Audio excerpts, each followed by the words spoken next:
amis téléspectateurs de la télé-école, la première télé éducative de l'Afrique au Sénégal, c'est toujours un plaisir de partager avec vous ces plateaux. Aujourd'hui, comme vous le voyez, c'est un plateau assez spécial, spécial oratorat, spécial concours national d'art oratoire, ici à la première télé éducative de l'Afrique au Sénégal, qui tout simplement nous offre ce plateau pour la jeunesse, pour partager avec cette jeunesse, mais surtout pour parler de l'importance de la prise de parole chez les jeunes.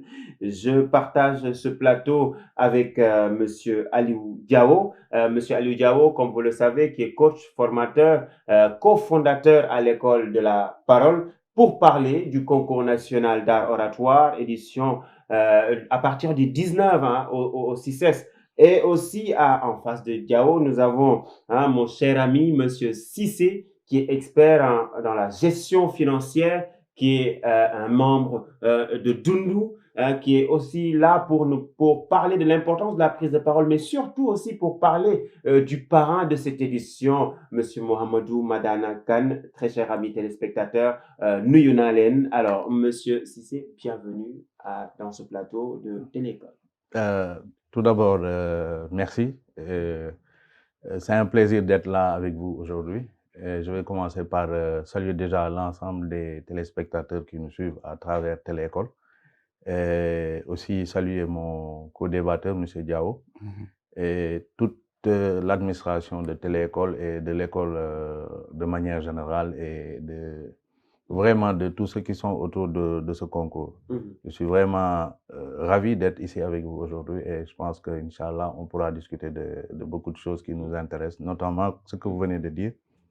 On va discuter de la prise de parole chez les jeunes, ce qui est somme toute importante. Et bon, quand le débat sera lancé, on pourra apporter aussi notre pierre un peu à l'édifice, un peu.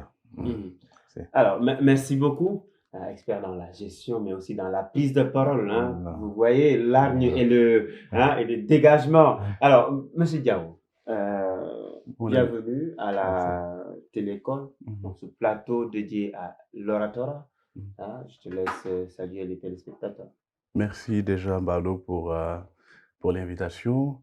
À Téléécole, je me sens chez moi. Sincèrement, c'est avec grand plaisir que je partage ce plateau avec M. Cissé, avec mon collègue bien-aimé Balo. Et aujourd'hui, nous allons discuter d'un sujet d'une importance capitale. Un sujet dont nous avons une passion hors du commun, qui est l'art oratoire, qui est l'éloquence, qui est notre vie. Parce que nous l'avons dédié notre vie, entre guillemets. Aujourd'hui, je suis très ravi et je salue également les téléspectateurs qui sont en train de nous suivre.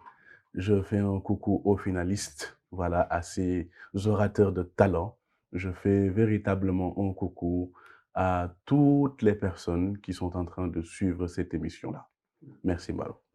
Merci à toi et comme vous le savez, je l'ai annoncé tout à l'heure, on va parler d'art oratoire, de prise de parole, de la jeunesse, d'éloquence, de pertinence. Et ma première question sera pour Monsieur Cissé. Non, on va parler de prise de parole. Je donnerai la première question à Diao. Ensuite, on va donner la parole à Monsieur Cissé. Alors, l'importance de la prise de parole. Pourquoi la prise de parole est indispensable aujourd'hui pour la jeunesse? Pourquoi est-elle essentielle pour la jeunesse sénégalaise? Bon, moi, je dirais que pas que pour la jeunesse, mais pour tout le monde. Parce que lorsque nous avons décidé de nous réunir et de vivre en société, nous sommes obligés d'une certaine manière de communiquer, de parler. Et c'est cette communication qui renforce les liens. C'est cette communication qui nous permet d'une certaine manière comment dirais-je, d'avancer, entre guillemets. Parce que moi, je me dis que des guerres auraient pu être évitées si l'humanité avait parlé. Et c'est la raison pour laquelle nous souhaitons outiller ces jeunes, leur permettre de renforcer leur communication, parce que lorsqu'il y a absence de communication, la violence peut être un atout, peut être une sorte d'ouverture. Et c'est la raison pour laquelle c'est d'une importance capitale de permettre à l'humanité, de permettre aux hommes de s'exprimer, de dire ce qu'ils pensent et de penser à ce qu'ils doivent dire. Et c'est comme ça que nous avons la possibilité de gravir les échelons, c'est comme ça que nous avons la possibilité de convaincre l'autre personne, c'est comme ça que nous avons la possibilité de faire à ce que l'autre puisse adhérer à notre cause. Et c'est la raison pour laquelle, oui, on peut citer des jeunes comme Ibrahim Khalilou Lambaye, des jeunes comme Mohamed Mbado, des jeunes comme Abi, etc. Non, mais non. Moi, je ne suis qu'un apprenti face aux maîtres comme Ibrahim Mbaye et Mohamed Mbado. Mais pour vous dire que l'école... C'est la modestie de Mbaye. Pour vous dire que nous avons décidé de créer l'école de la parole étant jeunes, parce que nous savons l'importance de la communication, parce qu'elle peut ouvrir pas mal de portes. Si nous en sommes arrivés là, on peut dire que la communication a joué un rôle énorme. Même en allant voir le parrain de cet événement, M. Madane Khan, que je salue de passage, il a apprécié la manière dont nous avons parlé. Il nous dit, non, voilà, c'est important de savoir résumer les choses, c'est important de savoir communiquer avec l'autre, c'est important à ce que le message puisse passer. Et donc, nous sommes très, très honorés d'avoir pu lui proposer le projet. Et c'est grâce à la communication, d'une certaine manière, qu'il a pu accepter d'être le parrain. Voilà.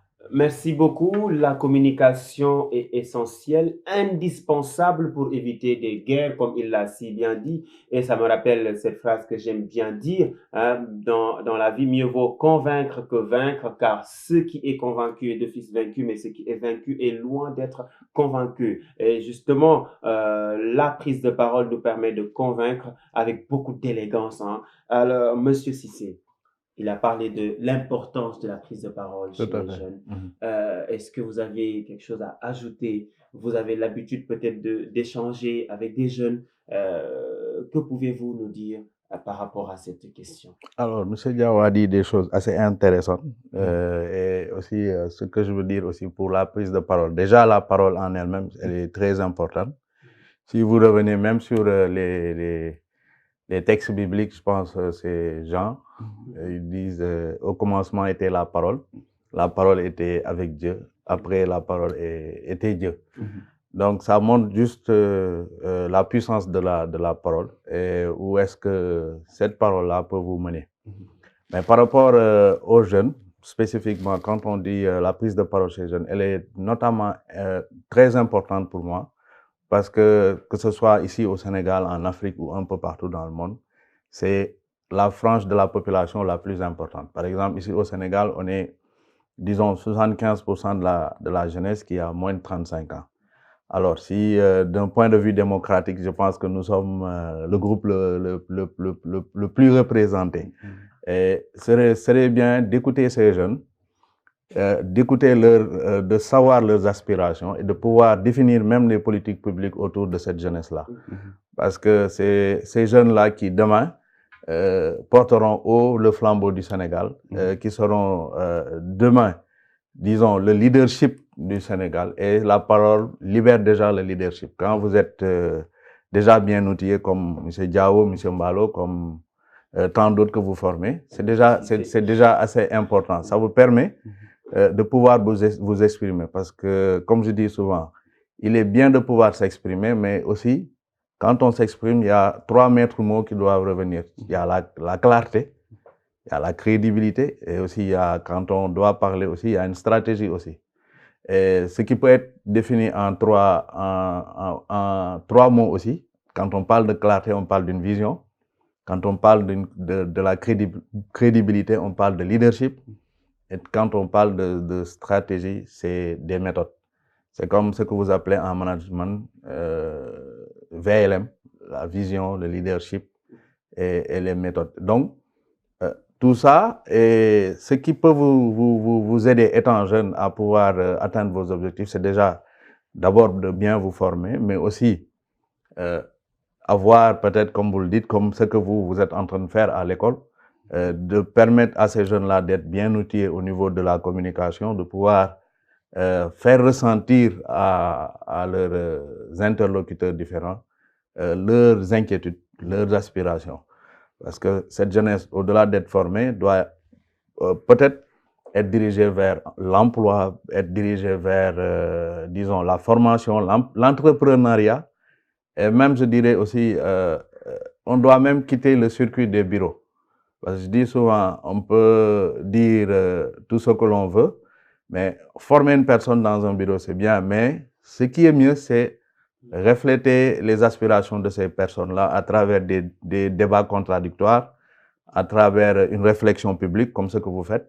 Ça lui permet, avec cette expérience-là, je pense, somme toute, peut beaucoup aider la jeunesse, d'avoir un cap clair, parce que si vous exprimez bien, que vous avez les idées claires, et je pense que votre interlocuteur ou toute personne qui sera en face de vous pourra mieux vous comprendre. Et je pense que cette jeunesse-là, elle aspire à être comprise, parce que, comme je dis, malheureusement, quand on est jeune, il y a la fougue de la jeunesse qui est là, il y a les aspirations qui sont là.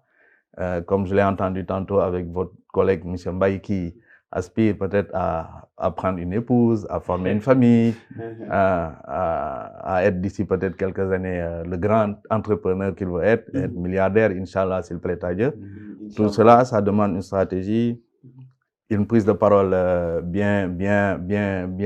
comment dirais-je, bien encadrée, et une vision claire et un cap clair. Donc, pour résumer, la prise de parole elle est très essentielle et importante pour les jeunes et pour toutes les franges de la population. Mais j'insiste pour que l'on libère la parole des jeunes, que l'on permette à ces jeunes-là de pouvoir parler, de pouvoir s'exprimer. Ça nous permet même de canaliser cette énergie-là. Comme l'a dit tantôt M. Diao, on ne va pas verser dans ces jeunes-là. Demain, si on arrive à canaliser leur énergie, à les écouter, ils ne vont pas verser dans la violence ou toute autre chose qui peut-être regrettable. Et on a déjà eu à vivre cette expérience-là de 2021 à 2024, qui, somme toute, regrettable, qui nous a amené au moins plus de 80 morts, et pour la plupart des jeunes. Donc, si au moins cette parole était écoutée, était entendue, je pense qu'on aurait pu dépasser tous ces clivages-là, tous ces malentendus. Machallah. Alors, effectivement, la parole est au début et à la fin. Et quand vous avez parlé de Mbaye et de l'épouse, il a tellement... Fallait voir son visage. Hein, vraiment. Alors, on parle de la parole, on parle de la jeunesse, de l'importance de la prise de parole chez les jeunes. Forcément, indiscutablement, on va parler de l'oratorat, le concours national d'art oratoire, qui est un concours au niveau national qui donne la parole à la jeunesse. Des jeunes dans les 14 régions du Sénégal vont venir se disputer une finale devant les autorités, donner leur avis, prendre la parole pour la dompter. Et justement, nous avons Aliou Diao qui fait partie des cofondateurs de l'École de la parole, de ceux qui ont initié ce projet de l'oratorat. Je voudrais, Diao, vous demander pourquoi le choix de l'oratorat? Pourquoi le concours national d'art oratoire? La question sera très simple. Pourquoi? Pour donner la parole à cette jeunesse. Comme l'a si bien dit M. Cissé, c'est toujours important d'écouter les jeunes. Et lorsque nous avons sillonné le Sénégal à travers EDP Sénégal Tour, qui est tout simplement un programme que nous faisons chaque année, nous faisons tout pour parcourir les 14 régions du Sénégal. Et nous nous sommes rendus compte dans les amphithéâtres que les étudiants avaient énormément de choses à dire. Ils avaient des idées à développer, ils avaient leur point de vue dans l'actualité surtout du pays. Et on s'est dit, ça aurait été intéressant de regrouper cette jeunesse-là autour d'un concours national d'art oratoire, où chaque région aura un représentant qui va venir prendre la parole pour faire un speech, un discours sur un thème d'actualité. Et nous en sommes à notre 4e édition. Donc, ce qui veut dire que ça marche, parce qu'en réalité, il y a un engouement énorme chez les jeunes. Lorsque même le concours tarde un peu, il y en a énormément qui nous envoient des messages pour nous dire oui, c'est quand la finale, c'est quand le début du concours, je veux participer. Et cet engouement montre que cette jeunesse a envie de s'exprimer, surtout devant les autorités, devant les personnes compétentes qui auront la possibilité de les écouter, de les comprendre, mais également d'apporter un message d'espoir pour leur dire oui, Nous avons compris vos préoccupations. Nous avons compris que vous souhaitez un développement pour le Sénégal en tant que jeunes. Nous allons faire le nécessaire pour que tout ce que vous avez eu à dire, que nous puissions prendre ça en compte et essayer de faire de notre mieux pour avoir un Sénégal meilleur. L'école de la parole étant jeune, ayant véritablement des coachs qui sont jeunes, ouvre la voie, montre à la jeunesse, montre à ses camarades jeunes que oui, c'est possible. C'est pas parce qu'on est jeune que nous sommes dans l'incapacité de nous exprimer. Olof Njaay da naan xale bu loxoom setee mën na bokk ak ay mag napp. Voilà. Non, je puis ça de Mbaye. Donc du coup, pour dire que nous souhaitons façonner à travers l'oratorat un modèle de jeune, un prototype, qui fait de sorte que le jeune, à travers sa prise de parole, montre un degré de leadership, montre une certaine personnalité, montre un visage du Sénégal, non pas un jeune qui est en train de saboter, qui est en train de faire le mal, qui est en train de s'adonner à des violences, mais un jeune qui est capable d'adopter d'apporter sa pierre à l'édifice pour la construction de notre nation. Et c'est cette mentalité-là, c'est cette idéologie-là que nous souhaitons mettre au devant de la scène à travers ce concours, à travers cette compétition. Et c'est la raison pour laquelle, oui, nous faisons de notre mieux pour aller dans les quatre coins, dans les recoins les plus éloignés, dans les endroits les plus éloignés du Sénégal, pour voir et dénicher la crème de la crème, les meilleurs d'entre les meilleurs. Et vous allez voir que le jour J, le 19 avril, vous serez servis. Vous allez voir l'éloquence à son paroxysme, parce qu'il y aura des jeunes qui vont prendre la parole comme des maîtres, comme des dieux de la parole en soi. Et nous vous invitons également à y assister. Le 19 au 6 il y aura des jeunes qui vont prendre la parole, qui vont la prendre comme des maîtres, qui vont tout simplement séduire l'Assemblée, qui vont tout simplement, mesdames, messieurs, faire prier la parole. Et parce que tout simplement, la jeunesse doit s'exprimer, parce que la jeunesse doit être écoutée, parce que la jeunesse doit tout simplement avoir aussi l'opportunité de parler à ses autorités. Chaque année, à l'oratorat, nous faisons venir des parrains, nous faisons venir des invités, des autorités pour écouter ces jeunes-là et tout simplement débattre sur des questions d'actualité, mais aussi permettre à ce modèle, à ce parrain qui est choisi de parler à la jeunesse sénégalaise, de motiver cette jeunesse, d'inspirer cette jeunesse, parce que nous avons tous besoin de modèles, surtout pour les jeunes. Et ce modèle-là, pour cette année, pour cette édition, sera M. Mohamedou Madana Kane, qui est représenté sur ce plateau par M. Cissé. M. Cissé, je vais faire comme Diao. Qui est Mohamedou Madana Kane pour le téléspectateur, pour le Sénégalais lambda, pour ceux qui n'ont pas encore l'opportunité de découvrir ce grand monsieur? Qui est M. Mohamedou Madana Kane? Alors, M. Malo, je dirais à ce téléspectateur qui ne connaît pas encore M. Mohamedou Madana Kane, je lui dirais juste que M. Mohamedou Madana Kane est un Sénégalais. Madana Kane est un Sénégalais, un jeune Sénégalais comme vous, comme moi, comme toute cette jeunesse qui aspire à se développer, qui aspire à faire valoir ses compétences. M. Madana Kane est issu de l'école sénégalaise. Parce que si je reviens sur son parcours, il a eu un bac littéraire ici au Sénégal avec une mention bien, ce qui lui a ouvert les portes d'une bourse d'excellence. Ensuite, il est parti en France à l'université Cergy-Pontoise où, de fil en aiguille, il a eu à décrocher un doctorat en droit international. Il est docteur en droit international. Et il a enseigné le droit aussi en France au moins pendant 3 ans.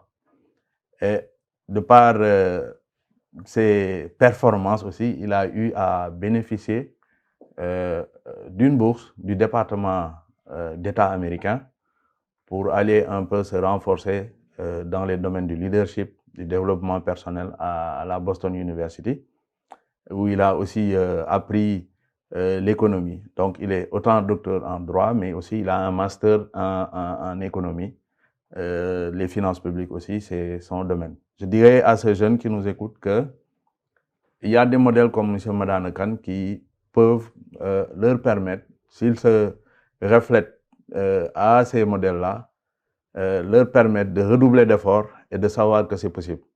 C'est possible dans la mesure où, comme je dis souvent, il n'est pas né avec une cuillère d'or à la bouche, mais il a su, au terme de persévérance, d'endurance, de travail acharné, d'être aujourd'hui une voix écoutée dans le monde de la finance, qu'elle soit la finance islamique ou bien de manière générale, il est écouté dans tout ce qui est aspiration dans le droit international ou droit public. Souvent, il est assez écouté dans ce domaine. Et son curriculum et son parcours académique l'a amené à être, de fil en aiguille, conseiller juridique en chef au niveau de la Banque islamique de développement en Arabie Saoudite.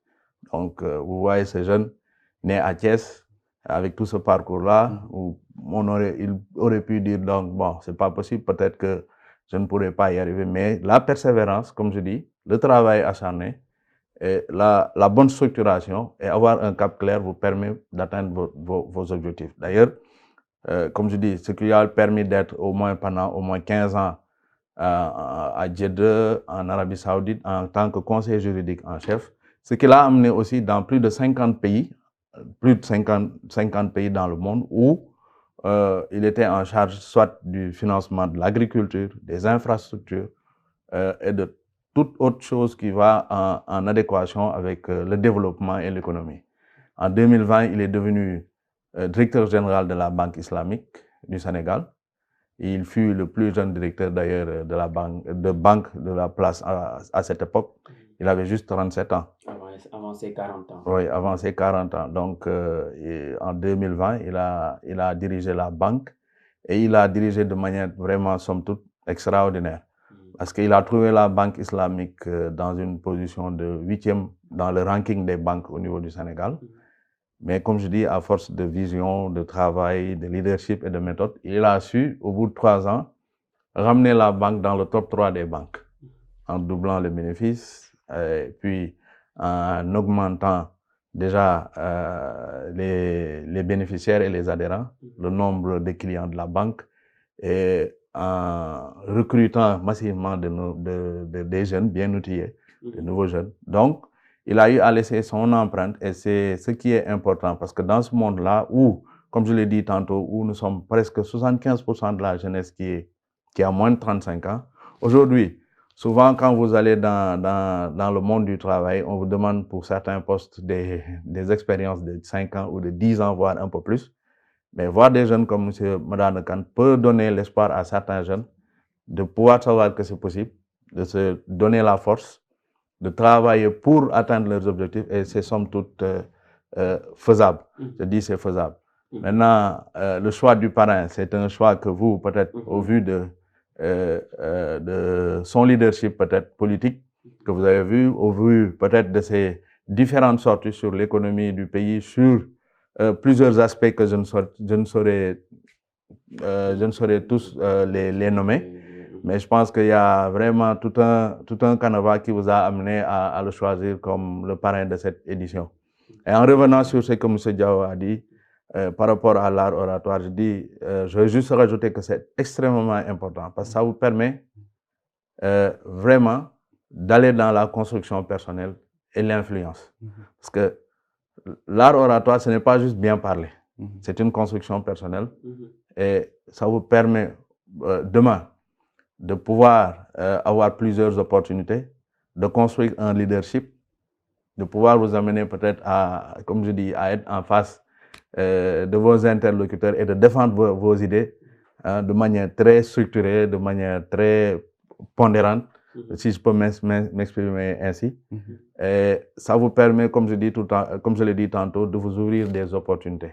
Donc ce que vous faites, c'est assez important. Ça permet déjà aux jeunes d'être dans le bain, de pouvoir s'exprimer devant une salle, parce que j'ai vu les images, c'est extraordinaire. Et ces jeunes qui ont eu à traverser différents filets, se battre, s'outiller, jusqu'à accéder à la finale, vraiment, c'est des jeunes à encourager, c'est des jeunes à supporter. Effectivement. À travers eux aussi, bon, je dirais à tous les jeunes aussi de faire pareil, de s'armer de patience, de courage. Et vraiment, bon, le travail acharné paye toujours.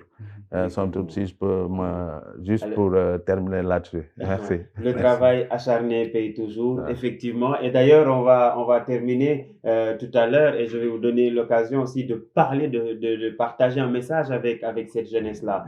Alors, Monsieur Diao,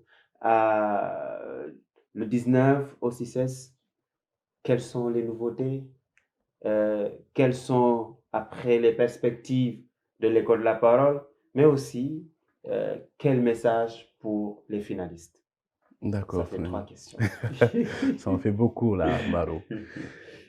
Alors, je vais emboîter le pas un peu à l'éminent, au brillant Monsieur Cissé, pour parler un peu du parrain. Oui, par rapport au choix, moi, pour répondre à cette question, je vais me mettre un peu à la place de Mbaye. Mbaye dirait que nous l'avons choisi parce que c'est un juriste.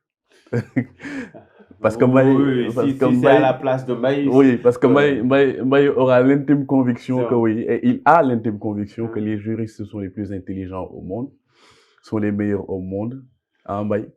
Et pour dire que oui, notre parrain est un homme d'une intelligence remarquable. Au vu de son parcours, nous avons compris que c'est un modèle à suivre. Parce qu'en réalité, c'est ça l'idéologie du concours. Avoir la possibilité de mettre en lumière des profils qui ont la possibilité d'inspirer des jeunes qui vont se décourager, qui vont se dire, bon, moi, je vais quitter ce pays, je vais prendre les pirogues, etc., etc. Lui, il est parti de rien pour arriver à ce niveau.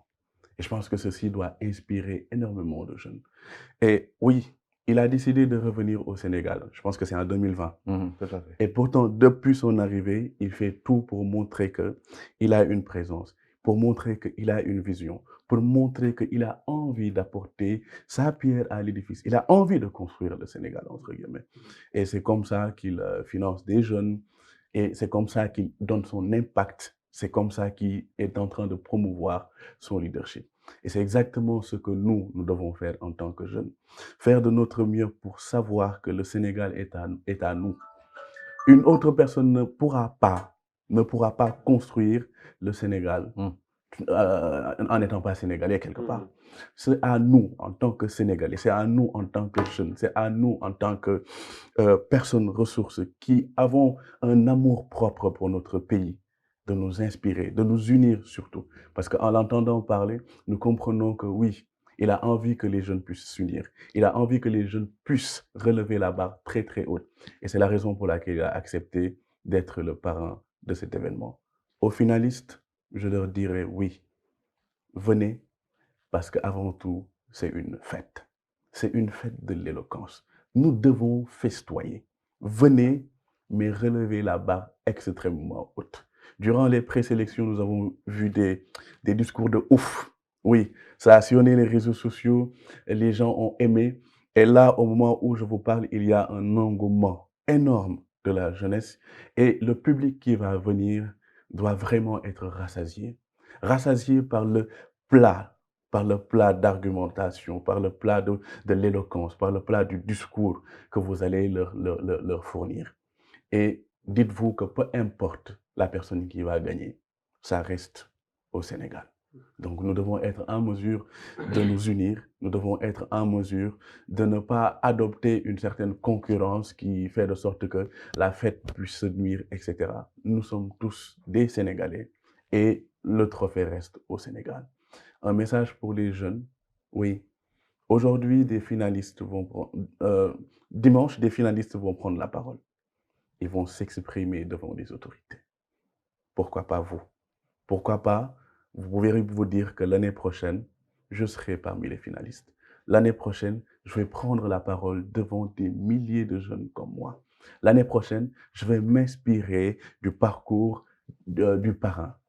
L'année prochaine, je ferai le nécessaire pour apporter ma pierre à l'édifice, pour contribuer à la construction de notre pays. Donc, je pense que c'est ça que j'avais comme message. Voilà, vous parlez bien. Hein? Vous parlez bien. Ah, Vous êtes, voilà quoi. Hein, c'est Monsieur l'expert qui parle, Cissé, non. un peu de Monsieur Diao, Dinaa vraiment. dinaa ñëw jàng. Hein? Non, Dinaa ñëw jàng. En tout cas, c'est un plaisir. C'est un plaisir. C'est un Merci. plaisir de partager ce plateau avec vous, Plaisir partagé. de vous entendre parler de ce leader incontesté et incontournable aujourd'hui. Moi, j'ai eu la chance et l'opportunité de le rencontrer et je l'ai vu. C'est quelqu'un de très calme, très ouvert, très gentil. Et souvent, je dis yaru. Parfois, nit bu yaroo da nga koy xool rek gis ko. Et sincèrement, nous lui souhaitons beaucoup de succès dans ses projets. Merci. J'ai entendu parler de lui avant de le rencontrer. Une personne qui m'est très chère, très proche de moi, m'a parlé de lui parce que c'était une personne qui était à la Banque islamique. Son leadership, style de management, comment il gérait l'équipe et comment tout simplement ce personnel appréciait ce monsieur-là, comment il a été aimé. Et donc tout ça ne fait que confirmer le grand leader qu'il est et surtout qu'il a eu à être très jeune stagiaire aux Nations Unies. Hein. Il a eu l'opportunité de s'adresser à Kofi Annan étant très jeune. Hein. Donc, c'est un grand monsieur, tout simplement, qui donne rendez-vous aux orateurs, aux finalistes, à la jeunesse, pour vous parler, pour partager avec vous un message, tout simplement. Et donc, je dirais tout simplement merci à la première télé éducative de l'Afrique au Sénégal. Merci à cette télé qui ne fait que promouvoir l'éducation, qui ne fait que promouvoir la pédagogie, la jeunesse. Et c'est une télé 100% éducative. Et je voudrais d'ailleurs vous inviter, puisque on est au terme de cette émission, peut-être à nous partager votre mot de la fin, mais aussi à nous dire ce que vous pensez d'une télévision 100% éducative, d'une télévision qui n'est là que pour promouvoir l'excellence, l'éducation. Qu'est-ce que vous pensez de ce modèle de télévision? Alors, monsieur Mbado, quand je suis rentré dans vos plateaux, la première des choses qui m'a marqué, c'était déjà le décor. Et télé-école, quand vous entendez le mot télé-école, en venant, je dis télé-école, mais quand même, j'ai eu à suivre un peu. Et c'est extrêmement important ce que vous faites parce que l'éducation est très importante dans un pays. Et je le dis souvent, nous, la première ressource, souvent les gens vont dire que le Sénégal a du pétrole et du gaz, les ressources naturelles. Mais je pense que la ressource la plus importante de ce pays, ce sont nos ressources humaines.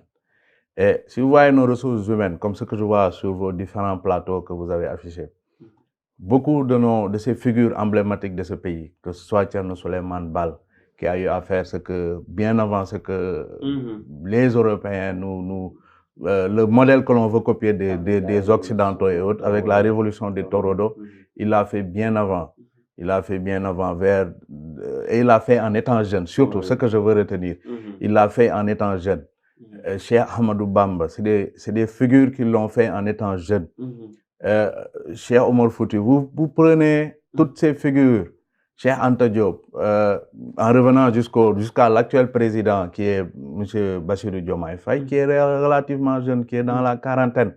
Donc, ce qui veut dire que c'est possible pour les jeunes.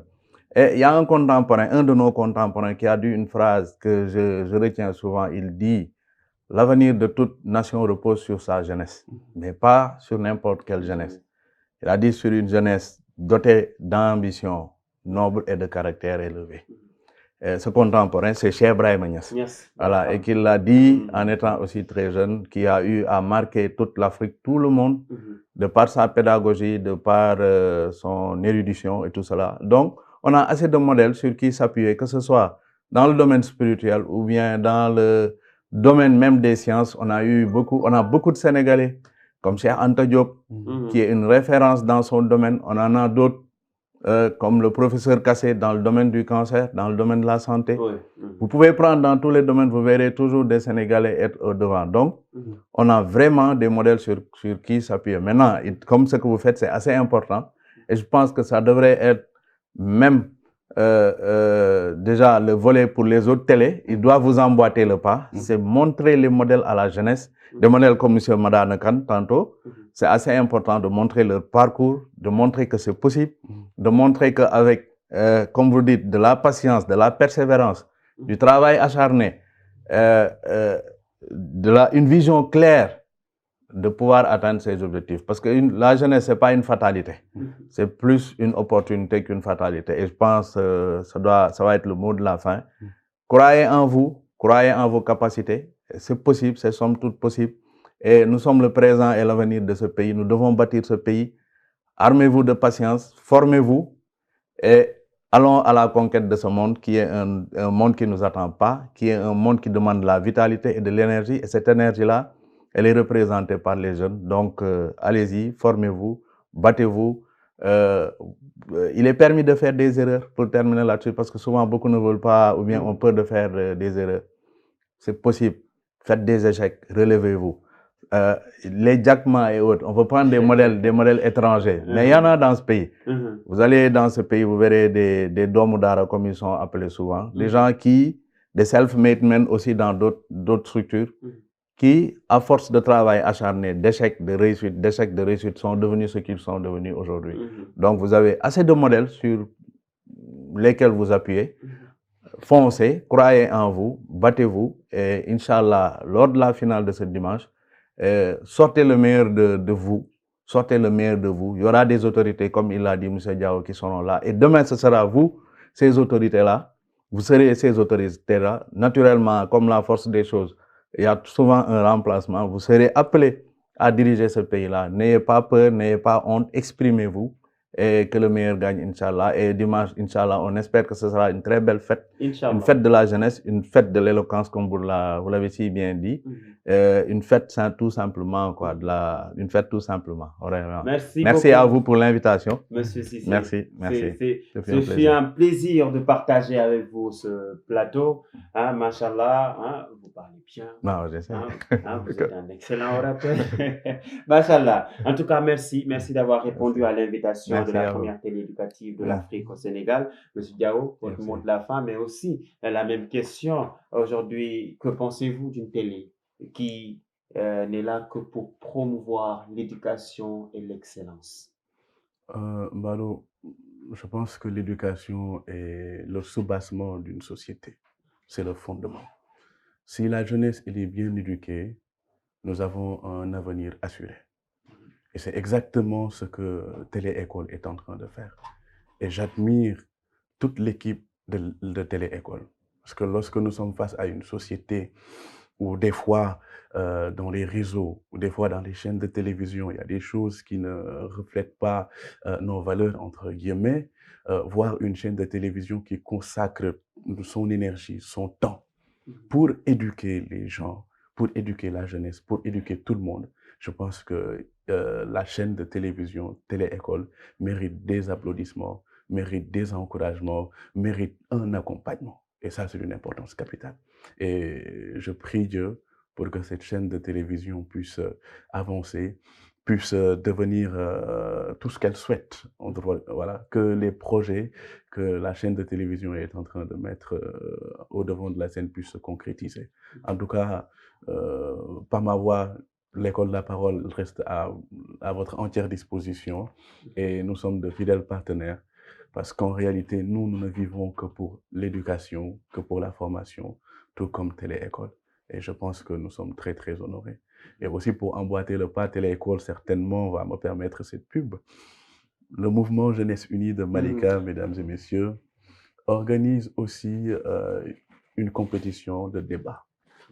Dans cette mouvance de l'éducation, nous avons une grande finale le 18 avril, c'est-à-dire la veille même de l'oratorat, où des lycéens, le lycée de Malika Plage et le lycée Zone de Recasement vont s'affronter entre guillemets. Il y aura un débat chaud.